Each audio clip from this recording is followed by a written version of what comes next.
After the incredibly strong performance of Episode 2, how does Prehistoric Planet follow it up with Freshwater? Unfortunately, I feel that Episode 3 is largely a step back from Episode 2, though that's far from saying that it isn't still a work of masterful spectacle. But none of this spectacle achieves the heights of Episode 2, and it slips back into some of the shortcomings of Episode 1. Once more, the episode begins with a very deliberate hook, and considering the species in question, I mean that very literally. A trio of animals, which Attenborough identifies as Velociraptor, stalk the cliffsides of an enormous waterfall in search of pterosaurs, which are roosting on the sheer vertical rock walls. These Velociraptor are noticeably different than the animals we saw in deserts, with patches of brown on their undersides. I'm fairly certain that these aren't necessarily meant to represent Velociraptor proper, and may instead simply be generic Velociraptorine dromaeosaurs, though obviously Attenborough cannot identify them as such. Very appropriately, they have an extremely raptorial demeanor in their actions and movements. One of the Velociraptor manages to pin one of the pterosaurs underfoot, only for it to fall in the chaos as the rest of the pterosaurs panic. But in an extraordinary feat of agility, she leaps from the towering rocks, a drop-off of at least 200 feet. But thanks to her air-resistant feathers, she manages to fall with grace, rolling when she makes contact with the ground, and reclaiming her prize. This is the third time that the series has started either with a dinosaur that a general audience knows by name, or that they will recognize visually.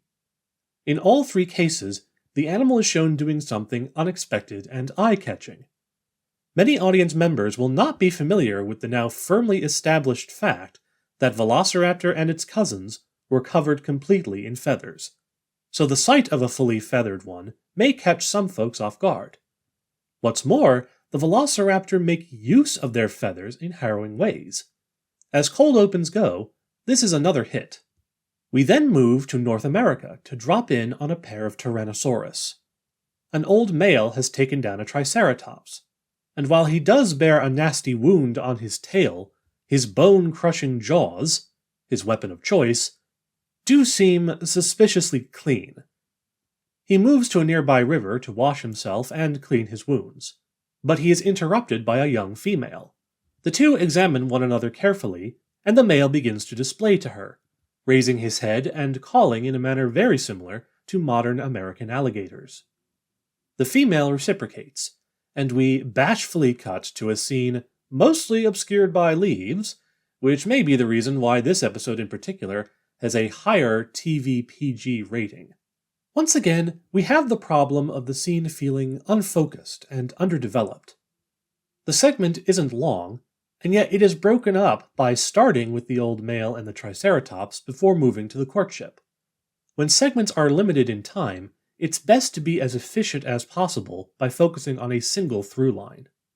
Back in Central Asia, the wet season has created a huge expanse of marshy wetlands, where lives the giant Dinachirus.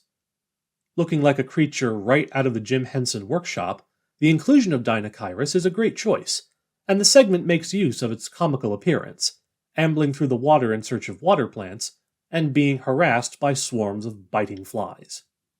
To remedy the problem, the Dinachirus finds an old dead tree and vigorously scratches himself against it.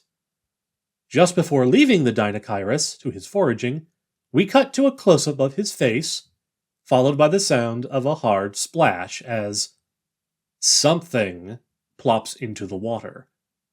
We then cut to a glorious slow-motion close-up of a huge dung pile sinking to the bottom. An overall amusing segment, though the character of the Dinachirus isn't developed much, despite having such a visually striking and recognizable appearance.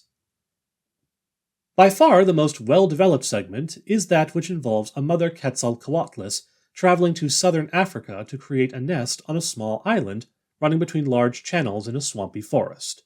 Showing Quetzalcoatlus in southern Africa is an unusual decision, given that fossils of this giant pterosaur are thus far only known from North America. However, studies have demonstrated that giant Azhdarchid pterosaurs were extremely powerful flyers, and could travel over halfway around the globe without ever having to touch the ground. It's therefore reasonable to show giant Ashdarkids like Quetzalcoatlus really anywhere in the world, without it seeming strange. Her hope is that the isolated island will provide a sanctuary for her as she lays eggs. The series makes an interesting choice in showing her laying eggs in pairs sporadically over a period of a few days before burying them, which the episode shows with a time-lapse of her wandering close to the nest, sitting, lying down, and sleeping. Touches like these are part of what make the series as a whole so strong, since these are the same techniques used by real nature documentaries. However, in order to feed herself, she must leave the island to find prey. In her absence, another female stakes out the island for herself and starts to destroy the nest to make room for her own offspring.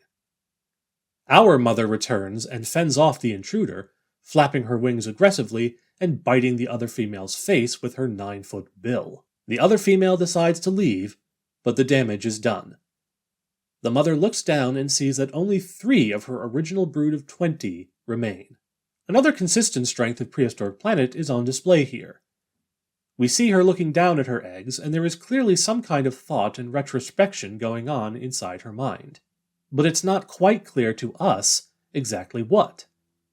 This is not only more realistic, but it's also more engaging because it invites the audience to participate in the experience, coming up with our own ideas about what she might be thinking and feeling. The stalwart mother doesn't give up on her last 3 chicks and returns to the perilous task of guarding them. Elsewhere in southern Africa, we arrive among sandbanks teeming with crabs. One of the delightful things about Prehistoric Planet is how it seemingly melds live-action wildlife footage with its CG characters. At first, all we see are the crabs, and they look real. Indeed, there's no reason to think that they aren't real.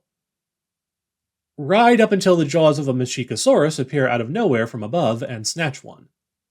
The same is true of the lizards from deserts, which may have been real in some shots, but certainly couldn't have been real when they were doing parkour off the backs of Tarbosaurus. Machikosaurus shows off her weird front teeth as she crushes the crab in her jaws, before closing her mouth, hiding them behind extensive oral tissue. But she's not alone. 3 tiny chicks hang back to see what she brings them. It's a nice difference between what we saw with the T-Rex chicks from coasts, which had to hunt for themselves even as infants. But one of the chicks is developing a strong hunting instinct that causes him to chase the crabs along the sand, which leads to him being ensnared by the bright pink muscular tongue of the giant frog, Beelzebufo. The monstrous frog explodes out of the mud and water to swallow the tiny dinosaur whole, and then he submerges once more, disappearing as quickly as he appeared. It's another exceptional moment, perhaps made all the more memorable by its briefness. As the river meets the sea in salty estuaries, we end on a group of long-necked elasmosaurs similar to the Turangisaurus from Episode 1. Surprisingly, the visual effects of the elasmosaurs at the water's surface looks better in this episode. The normally marine reptiles are here to take advantage of the huge shoals of fish that can hide in the sediments deposited by the river, though not well enough to deter the predators. The fish erupt from the surface in huge schools, looking to escape the jaws of the elasmosaurs, which follow them up, shooting out and snatching unwary fish in their sharp, interlocking teeth. Prehistoric Planet continues to struggle with finding the right balance for its numerous segments. Some, like that with the courting T-Rex, are unfocused, while others, such as the bit with the Machikosaurus, feel rushed and too short to have the full impact. The ending with the elasmosaurs was particularly weak, without a true sense of finality or resolution. The episode attempts to have a common theme between the segments, namely the journey of a river as it makes its way to the ocean. While that does make the episode stronger overall, it can't make up for the fact that the segments feel once more disconnected. I think deserts benefited from focusing on a specific kind of environment, where freshwater is a more vague and general concept and can mean many things. Focusing on deserts also gives a visual continuity between the segments. Many of the animals in deserts faced common obstacles, such as finding food and water in an otherwise barren environment. Here, the conflicts are scattershot. While the subjects and stories were nicely varied, there wasn't any of the truly standout behavior or phenomena that we saw in the last episode, such as the Dreadnoughtus neck sacks or visual mimicry in the Barbadactylus. We're now more than halfway through the series, and I was hoping the show would step up its game to at least stay on par with Deserts. Nevertheless, it still has many of the great storytelling strengths and visual spectacle that are the big draws to these sorts of programs, and even this, the weakest episode so far, ends up with a very strong 3.9 out of 5. What did you think? Did you feel that the segments had more connective tissue? Were you more engrossed with the stories? Let me know in the comments what you think. If my theory is correct, and a specific biome will result in a more focused episode, then hopefully Ice Worlds will deliver, centered as it is on, well, Ice Worlds. Until then,